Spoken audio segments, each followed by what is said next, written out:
हाथी और चतुर खरगोश, पंचतंत्र की कहानी। एक वन में चतुर्दंत नाम का महाकाय हाथी रहता था। वह अपने हाथी दल का मुखिया था। बरसों तक सूखा पड़ने के कारण वहां के सब झील, तलैया, ताल सूख गए और वृक्ष मुरझा गए। सब हाथियों ने मिलकर अपने गजराज चतुर्दंत को कहा कि हमारे बच्चे भूख प्यास से मर गए, जो शेष हैं मरने वाले हैं, इसलिए जल्दी ही किसी बड़े तालाब की खोज की जाए। बहुत देर सोचने के बाद चतुर्दंत ने कहा, मुझे एक तालाब याद आया है। वह पातालगढ़ के जल से सदा भरा रहता है, चलो वहीं चलें। 5 रात की लंबी यात्रा के बाद सब हाथी वहां पहुंचे।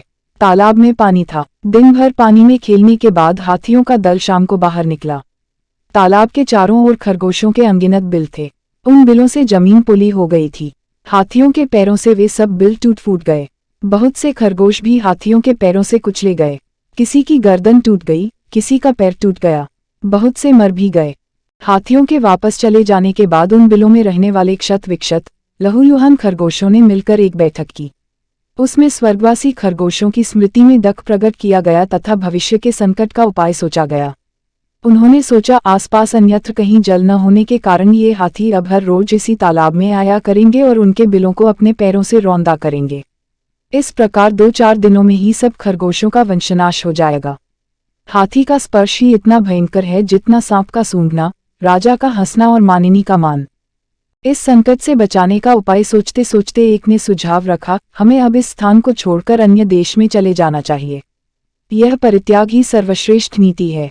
एक का परित्याग परिवार के लिए, परिवार का गांव के लिए, गांव का शहर के लिए और संपूर्ण पृथ्वी का परित्याग अपनी रक्षा के लिए करना पड़े तो भी कर देना चाहिए।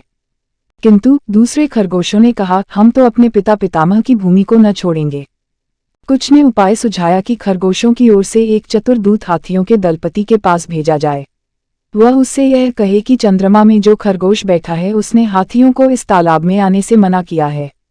संभव है चंद्रमा स्थित खरगोश की बात को वह मान जाए।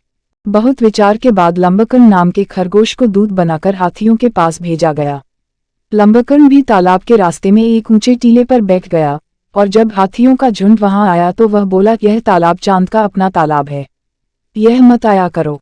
गजराज, तू कौन है? लंबकर्ण, मैं चांद में रहने वाला खरगोश हूँ।